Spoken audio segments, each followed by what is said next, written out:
नमस्कार, स्वागत है आपका। आप देख रहे हैं द न्यूज और मैं रानी गुप्ता आपके साथ। बड़ी खबर सामने आ रही है। बता दें कि यूपी के कैबिनेट मिनिस्टर ने एक बड़ा सनसनीखेज खुलासा किया है। दरअसल अतीक अहमद और अशरफ की हत्याकांड को लेकर के उनका कहना है कि विपक्ष ने ही ये कार्रवाई की है ताकि अतीक अहमद जो है बहुत सारे कई राज बता सकते थे, गंभीर राज विपक्ष को लेकर के खुल सकते थे, जिसकी वजह से यह हत्या विपक्ष की ओर से करवाई गई है और उनको हमेशा के लिए खामोश करवा दिया गया है। बता दें कि माफिया अतीक अहमद और अशरफ की हत्या को लेकर यूपी सरकार के कैबिनेट मंत्री धर्मपाल सिंह का बड़ा बयान सामने आया है। कैबिनेट मंत्री ने कहा है कि अतीक की हत्या किसी और ने नहीं बल्कि विपक्ष ने ही कराई है। उन्होंने कहा कि अतीक अहमद के जरिए विपक्ष के कई गंभीर राज खुलने वाले थे, इसलिए ही विपक्ष के द्वारा अतीक की हत्या करवा करके उसे हमेशा के लिए खामोश कर दिया गया है। बता दें कि धर्मपाल सिंह ने हालांकि इस दौरान किसी खास पार्टी या दल का तो नाम नहीं लिया, लेकिन दावा किया है कि सच यही है कि माफिया अतीक और अशरफ की हत्या विपक्ष ने करवाई है। विपक्ष के कुछ गंभीर राज माफिया अतीक अहमद के पास थे, जिसके खुलने का डर विपक्ष को था और इसकी वजह से ही माफिया अतीक और उसके भाई अशरफ की हत्या करवा दी गई। साथ ही मंत्री ने यह भी कहा कि पूर्व की सपा सरकार की कार्य प्रणाली को जनता देख चुकी है। अतीक अहमद सपा की ही देन है। अपराधी से नेता बनाने का काम सपा ने किया है। कैबिनेट मंत्री ने ये बात उस वक्त कही जब वो निकाय चुनाव को लेकर के बीजेपी कार्यकर्ताओं की एक सभा को संबोधित कर रहे थे। बता दें कि इस कार्यक्रम में माध्यमिक शिक्षा मंत्री गुलाब देवी भी मौजूद थी।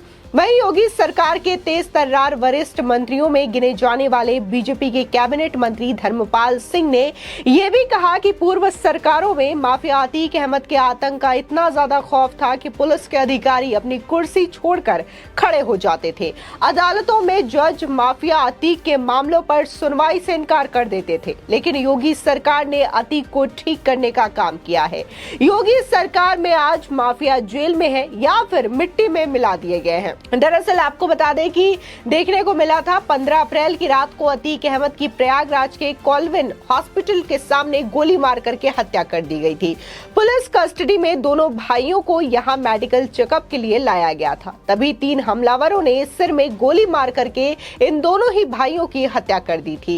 इस हत्याकांड को लेकर के जबरदस्त सियासी घमासान जो शुरू हुआ है, अभी तक वो थमा नहीं है। बता दें कि एक के बाद एक लगातार कई पार्टियां जो है आरोप लगाती हुई नजर आ रही है। यूपी की पुलिस व्यवस्था को लेकर के सवाल कर रही है, तो साथ ही सीएम योगी आदित्यनाथ के रवैये को लेकर के सवाल भी करती हुई नजर आ रही है। बता दें कि तमाम विरोधी पार्टियां पुलिस कस्टडी में हुई अतीक अशरफ की मौत को लेकर के बीजेपी सरकार पर निशाना साध रहे हैं। ऐसे में धर्मपाल सिंह ने विपक्ष पर बड़ा हमला कर पूरे मामले को पलटने की कोशिश कर दी है। बता दें जिस तरीके से ये बड़ा सनसनीखेज खुलासा किया गया है, ऐसे में इस मामले को लेकर के जाहिर सी बात है कि एक बार फिर से इसमें सियासत शुरू होगी, क्योंकि जिस तरीके से सपा ने ही अतीक अहमद को टिकट दे करके इसे संसद भेजने का काम किया था, तो ऐसे में सवालों के घेरे में सपा पार्टी भी रही है, क्योंकि खासकर जो नजदीकियां देखने को मिली है, चाहे फिर अखिलेश यादव के साथ अतीक अहमद की रही हो या फिर मुलायम सिंह यादव के साथ अतीक अहमद की नजदीकियां रही हो, इन तमाम चीजों को लेकर के अभी भी सवाल उठ रहे हैं कि जब जब योगी आदित्यनाथ किसी माफिया को लेकर के इस तरीके से सख्त रवैया अपनाती है, तो आखिर विपक्ष को इतना दर्द क्यों होता है? विपक्ष क्यों इन तमाम मुद्दों को लेकर के सरकार का ही विरोध करना शुरू कर देती है? बता दें कि असदुद्दीन ओवैसी ने तो इस पूरे हत्याकांड को लेकर के एक तरीके से मजहबी रंग देने की कोशिश की थी और खासकर उसने फोकस किया कि कैसे वोट को एक बार फिर से बरगलाया जा सके। जो खास एक विशेष समुदाय के लोग हैं, इनमें कैसे तुष्टीकरण की राजनीति को अंजाम दिया जा सके। इसी के साथ ही आपको बता दें कि उमेश पाल शूटआउट केस में फरार चल रही माफिया अतीक अहमद की पत्नी शाहिस्ता परवीन पर इनाम की राशि बढ़ाए जाने की भी तैयारी की जा रही है। प्रयागराज पुलिस ने इनाम बढ़ाकर 1 लाख किए जाने का प्रस्ताव तैयार किया है। बता दें कि शाहिस्ता परवीन उमेश पाल शूटआउट केस में नामजद अभियुक्त है। उमेश पाल शूटआउट केस में संलिप्तता सामने आने के बाद पुलिस ने 25,000 का इनाम घोषित किया था, जिसके बाद से इनाम की राशि बढ़ा करके 50,000 कर दिया गया था। दरअसल उमेश पाल और उसके 2 गनर की हत्या के मामले में शाहिस्ता परवीन पर शूटर्स को आईफोन और रुपये मुहैया कराने का आरोप है, जिसके बाद से लगातार शाहिस्ता परवीन फरार चल रही है। शाहिस्ता परवीन की तलाश में एसओजी और एसटीएफ की कई टीमें दबिश दे रही है अलग अलग इलाकों में, लेकिन शाहिस्ता का कोई भी सुराग अभी तक नहीं मिल पाया है। दरअसल बेटे असद के एनकाउंटर के बाद ये कयास लगाए जा रहे थे कि वो जनाजे में शामिल होने के लिए सरेंडर कर सकती है, लेकिन फिर भी शाहिस्ता फरार रही और बेटे असद के जनाजे में शामिल नहीं हुई। इसके बाद पति अतीक और देवर की हत्या के बाद भी शाहिस्ता परवीन उनका चेहरा देखने के लिए नहीं पहुंची। कहा जा रहा है कि बुरके में होने की वजह से पुलिस उसकी तलाश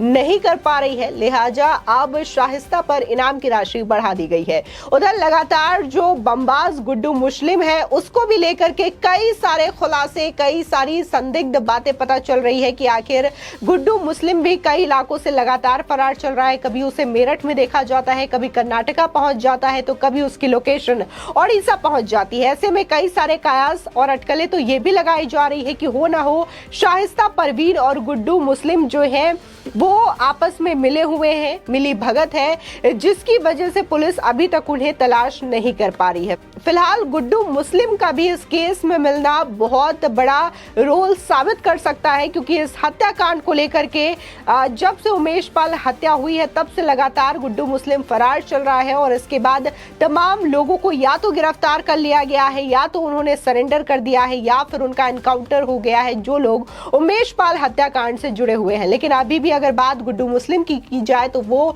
लगातार फरार चल रहा है। वही पूरे इस घटनाक्रम को, साजिश को रचने में अतीक अहमद की पत्नी शाहिस्ता परवीन का भी अहम रोल सामने आता है, जिसकी वजह से लगातार यूपी पुलिस उसे तलाश कर रही है। लेकिन अभी तक इन दोनों के मामले को लेकर के कोई भी खबर सामने नहीं आई है। फिलहाल अतीक अहमद की हत्याकांड के बाद से लगातार उसकी फैमिली को लेकर के पुलिस जो है वो दबिश डाल रही है।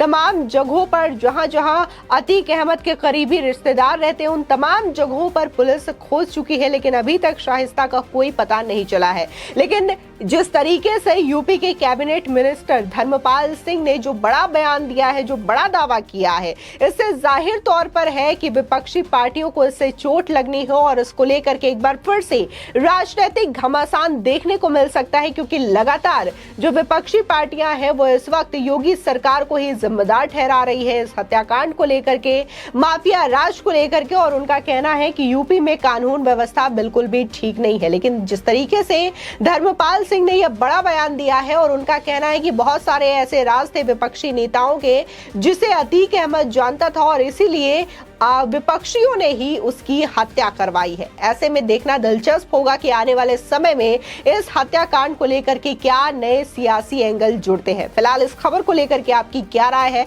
हमारे कमेंट सेक्शन में जरूर बताएं। आगे की और भी अपडेट के लिए चैनल को सब्सक्राइब करना ना भूलें।